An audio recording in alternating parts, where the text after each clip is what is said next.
तो breast cancer, breast के जो उत्तक होते हैं टिश्यू, उसमें कैंसर कोशिकाएं जो है उसका विकास होता है और उसके कारण से वहाँ पर ट्यूमर का निर्माण होना, उसी को ब्रेस्ट कैंसर कहते हैं। स्तन कैंसर का वास्तविक कारण जो है वो तो अज्ञात है, मतलब अभी तक ये ज्ञात नहीं हुआ है कि ब्रेस्ट कैंसर मेनली किस कारण से होता है। इसके लिए कोई एक विशेष कारण जिम्मेदार नहीं होता है। रिसर्च जो किए गए हैं उसमें ये पाया गया कि हार्मोन में असंतुलन होना या फिर जेनेटिक मतलब आनुवंशिकता या वातावरणीय कारक जो होते हैं वो संयुक्त रूप से इसमें जिम्मेदार होते हैं। एस्ट्रोजन हार्मोन जो है उसका बढ़ा हुआ स्तर जो है वो भी ब्रेस्ट कैंसर की संभावना को बढ़ाता है। दूसरा आनुवंशिकता या जेनेटिक्स हो सकता है कि जीन म्यूटेशन का मतलब होता है जीन जो है उसके अंदर बदलाव होना, और इन बदलाव के कारण से भी ब्रेस्ट कैंसर जो है वो हो सकता है। ब्रेस्ट कैंसर का वास्तविक कारण तो उतना क्लियर नहीं है, लेकिन कुछ ऐसे फैक्टर होते हैं जो ब्रेस्ट कैंसर की संभावना को बढ़ा सकते हैं। जैसे एक तो अधिक उम्र जो है वो, कि ज़्यादातर ब्रेस्ट कैंसर जो है वो ज़्यादा आयु के अंदर 50 वर्ष या उससे ज़्यादा की आयु के अंदर होते हैं। एक पारिवारिक इतिहास जो होता है, मतलब परिवार में यदि किसी को ब्रेस्ट कैंसर है, खास करके माँ को है या बहन को है या नानी को है, तो उसको भी ब्रेस्ट कैंसर होने की संभावना ज़्यादा होती है। तीसरा, कम उम्र में माहवारी, मतलब यदि मेंस्ट्रुअल साइकिल जो होती है वो कम उम्र में शुरू हो जाती है। सामान्यतः ये 12 वर्ष के अंदर शुरू होती है, लेकिन यदि 12 वर्ष से पहले शुरू हो जाती है तो उसके कारण से एस्ट्रोजन का लेवल बढ़ा हुआ रहेगा, और ये बढ़ा हुआ एस्ट्रोजन का लेवल जो रहता है वो भी ब्रेस्ट कैंसर का कारण बन सकता है। ठीक वैसा ही अधिक उम्र तक माहवारी, मतलब जो मेंस्ट्रुअल साइकिल बंद होती है जिसको हम मेनोपॉज कहा जाता है, तो ये मेंस्ट्रुअल साइकिल बंद जो है वो देरी से यदि हो रही है, जैसे 55 वर्ष की आयु से ज़्यादा यदि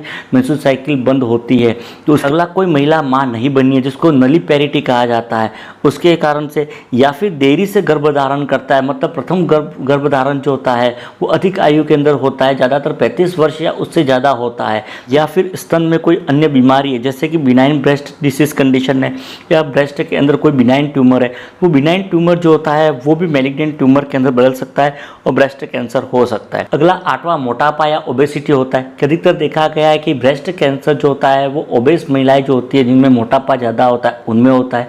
उनमें होने का कारण जो होता है वो ज़्यादा मोटापा होने के कारण से एस्ट्रोजन का संग्रह होता है। जब एस्ट्रोजन संग्रह होगा तो उसके कारण से शरीर में एस्ट्रोजन का लेवल बढ़ा हुआ रहेगा, ये बढ़ा हुआ एस्ट्रोजन जो है उसके कारण से ब्रेस्ट कैंसर हो सकता है। अगला हार्मोन रिप्लेसमेंट थेरेपी जो है, मतलब ऐसी महिला जो हार्मोन रिप्लेसमेंट थेरेपी लेती है, एस्ट्रोजन जो है वो ले रही है, या ओरल कॉन्ट्रासेप्टिव जो है वो ले रही है जिसके अंदर एस्ट्रोजन जो है वो कंटेन होता है, मतलब एस्ट्रोजन जो है वो मिला हुआ होता है। एक शराब एवं धूम्रपान जो है उसके कारण से भी ब्रेस्ट कैंसर की संभावना ज़्यादा हो सकती है। तो ब्रेस्ट कैंसर के अंदर जो लक्षण दिखाई देते हैं, शुरुआत में तो ज़्यादातर लक्षण जो वो दिखाई नहीं देते, लेकिन जैसे जैसे ट्यूमर का आकार बढ़ता है कुछ लक्षण जो है वो दिखाई देते हैं। पहला लक्षण जो होता है वो तो है कि स्तन जो है उसके अंदर गठान जो है, मतलब लंप जो है वो दिखाई देता है। ये गठान जो होती है वो शुरुआत में तो दर्द रहित होता है। यह गठान ज़्यादातर जो बनती है वो अपर आउटर क्वाड्रेंट जो होता है ब्रेस्ट का, वहाँ पर बनती है। दूसरा, निप्पल से असामान्य स्राव हो सकता है। तीसरा, प्रभावित स्तन जो है उसका ऊपर उठना। स्तन जो है ऊपर उठने के कारण से दोनों ब्रेस्ट जो है उसमें असमानता आ सकती है, निप्पल जो है वो धस जाती है। एक स्तन जो है उसके अंदर दर्द होता है और स्तन में खिंचाव होता है। इसके अलावा स्तन जो है उसकी बाहरी त्वचा जो है वो खुरदरी हो जाती है। कैंसर जो इसमें कौन सी जांचें की जाती है? ब्रेस्ट सेल्फ एग्जामिनेशन, मतलब स्तन का स्वयं परीक्षण जो है वो किया जाता है। ब्रेस्ट सेल्फ एग्जामिनेशन जो है वो महिला स्वयं कर सकती है। इसमें क्या होता है कि महिला जो होती है वो ग्लास के सामने खड़ी हो जाती है, और खड़े होने के बाद उसको क्या करना है कि स्तन जो है उसको क्या करना है, उसको विजुअलाइज करना है, देखना है कि ब्रेस्ट जो है उसमें कोई ब्रेस्ट एलिवेटेड तो नहीं हो रहा है, उसकी संरचना के अंदर कोई बदलाव तो नहीं आ रहा है, या एक ब्रेस्ट छोटा और एक ब्रेस्ट बड़ा जो है वो तो नहीं दिखाई दे रहा है। सेकंड चीज़, फिंगर जो है और हाथों से ब्रेस्ट को पालपेट करना है। पालपेट करते समय मेनली उसके अंदर कोई गठान या लंप जो है वो तो नहीं मिल रही है, उसको इसको पालपेट करना है। ब्रेस्ट सेल्फ एग्जामिनेशन जो है 25 वर्ष से अधिक आयु की जो महिलाएं जो होती है उनको प्रति माह जो है वो करना चाहिए। तो मेमोग्राफी जो है वो करवाई जाती है। मेमोग्राफी एक प्रकार से सोनोग्राफी जैसी जाँच होती है। इसके द्वारा ब्रेस्ट के अंदर कोई ट्यूमर जो है तो उसका पता लगाया जाता है। इसमें ट्यूमर जो है उसकी स्थिति और साइज़ कितनी है उसका पता लगता है। अगला, बायोप्सी जो है वो करवाई जाती है। बायोप्सी के द्वारा ब्रेस्ट कैंसर जो है उसका फाइनल डायग्नोसिस जो है वो किया जाता है। कैंसर जो है उसके मैनेजमेंट के अंदर कंबाइंड थेरेपी जो है वो काम में ली जाती है। इसमें एक तो कीमोथेरेपी जो है वो काम में लेते हैं। कीमोथेरेपी के अंदर केमिकल मतलब ड्रग होती है, उन ड्रग के माध्यम से कैंसर सेल जो है उसको डिस्ट्रॉय या नष्ट किया जाता है। जो कॉमन कीमोथेरेपी में ड्रग काम में ली जाती है उसमें कुछ तो जैसे डॉक्सोरूबिसिन है, साइटोटैक्सेन है, मेथोट्रेक्सेट है, 6-फ्लूरोयूरेसिल है, टेमोक्सिफेन है, रेलॉक्सिफेन है इत्यादि काम में लेते हैं। कीमोथेरेपी जो उसके कुछ साइड इफ़ेक्ट होते हैं, जैसे कि बाल का झड़ना जिसको एलोपेशिया कहा जाता है, जी घबराना, उल्टी होना है, म्यूकस के अंदर इन्फ्लामेशन जिसको म्यूकोसाइटिस कहते हैं, स्किन जो है उसके अंदर बदलाव हो सकते हैं, एक खून की कमी एनीमिया हो सकता है। इसके अलावा इम्यूनोसप्रेशन मतलब रोग प्रतिरोधक क्षमता जो है वो कम हो सकती है। ब्रेस्ट कैंसर के अंदर सर्जरी जो होती है वो प्रीफर की जाती है।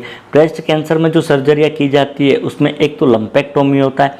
लंपेक्टोमी के अंदर ब्रेस्ट जो है उसके अंदर जो लंप होता है मतलब गठान जो होती है उसको सर्जरी के माध्यम से हटाया जाता है। दूसरा मेस्टेक्टोमी होता है। मेस्टेक्टोमी जो होती है उसमें क्या होता है कि ऑपरेशन के द्वारा संपूर्ण स्तन जो होता है उसको हटाया जाता है। स्तन जो है उसको काट करके हटाना उसको ही मेस्टेक्टोमी कहते हैं। मेस्टेक्टोमी भी 3 प्रकार की होती है। एक तो पार्शियल मेस्टेक्टोमी होती है। पार्शियल मेस्टेक्टोमी के अंदर क्या होता है कि ट्यूमर जो है उसको और उसके आसपास का टिश्यू जो है उसको ही ऑपरेशन से निकाला जाता है, मतलब आंशिक रूप से ब्रेस्ट जो है उसको सर्जरी के द्वारा हटाया जाता है। दूसरा टोटल मेस्टेक्टोमी होता है। टोटल मेस्टेक्टोमी में संपूर्ण ब्रेस्ट जो होता है उसको ऑपरेशन के माध्यम से निकाल दिया जाता है ताकि वहाँ से ट्यूमर जो है वो भी हट जाए।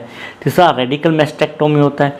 रेडिकल मेस्टेक्टोमी जो होता है उसमें क्या होता है कि संपूर्ण ब्रेस्ट जो है उसको तो हटाया जाता है, साथ ही साथ वहाँ की जो पेक्टोरल मसल्स जो होती है उसको और वहाँ की जो एक्सिलरी लिम्फ नोड जो होती है उसको भी सर्जरी के द्वारा हटाया जाता है। लास्ट में बात करते हैं ब्रेस्ट कैंसर जो है उससे बचाव मतलब इसका प्रिवेंशन कैसे करेंगे। तो ब्रेस्ट कैंसर जो है उससे बचाव के लिए पहला तो वज़न जो है उसको नियंत्रित करना है, मतलब वेट जो उसको कंट्रोल रखना है। सेकंड व्यायाम करना है, एक्सरसाइज करना है, साथ ही शारीरिक रूप से सक्रिय रहना है, क्योंकि शारीरिक रूप से सक्रिय रहने के कारण से वजन नियंत्रित रहेगा और ब्रेस्ट कैंसर की संभावना को कम करता है। साथ ही साथ शरीर के अंदर हार्मोन्स जो है उसमें असंतुलन जो है वो उत्पन्न नहीं होता है। तीसरा संतुलित भोजन करना है। फैटी फूड जो होता है उसको अवॉइड करना, उसका सेवन नहीं करना है, क्योंकि फैटी फूड के कारण से ब्रेस्ट कैंसर की संभावना बढ़ सकती है। एक हार्मोन रिप्लेसमेंट थेरेपी जो इसको अवॉइड करना है। हार्मोन रिप्लेसमेंट के कारण से एस्ट्रोजन का लेवल बढ़ सकता है, तो उसके कारण से इसको अवॉइड करना है। यदि लेने की आवश्यकता पड़ती है तो डॉक्टर से रिस्क जो है वो चेक करवाना है। इसके अलावा बर्थ कंट्रोल पिल्स होती है, मतलब ऐसी गर्भनिरोधक गोलियाँ जिसमें हार्मोन्स होते हैं, तो वो लेने से पहले डॉक्टर से रिस्क के बारे में बात कर लेनी। एक बच्चों को जितना हो सके स्तनपान कराना है, क्योंकि ज़्यादा स्तनपान कराने के कारण से भी ब्रेस्ट कैंसर की संभावना कम हो सकती है। एक शराब एवं धूम्रपान जो है वो नहीं करना है। शराब और धूम्रपान जो होते हैं वो भी क्या करते हैं, ब्रेस्ट कैंसर की संभावना को बढ़ा सकते हैं, अतः उसको अवॉइड करना। एक प्रतिमा BSE ब्रेस्ट सेल्फ एग्जामिनेशन मतलब स्तन का स्वयं परीक्षण जो वो करना है। यदि कोई गठान मिलती है तो तुरंत ही डॉक्टर से संपर्क करना। एक 45 वर्ष के पश्चात प्रतिवर्ष मेमोग्राफी जो है वो करवानी, ताकि ब्रेस्ट कैंसर का जल्दी से जल्दी पता लगाया जा सके। इसके अलावा यदि ब्रेस्ट के अंदर कोई लंप या गठान है या ब्रेस्ट में कोई समस्या है तो तुरंत ही डॉक्टर से उपचार करवाना है। तो ये तो इसका बचाव जो है वो हो जाएंगे। और ये था ब्रेस्ट कैंसर जो है वो। वीडियो देखने के लिए चैनल को सब्सक्राइब कीजिए। मिलते हैं अगले वीडियो में। Thank you.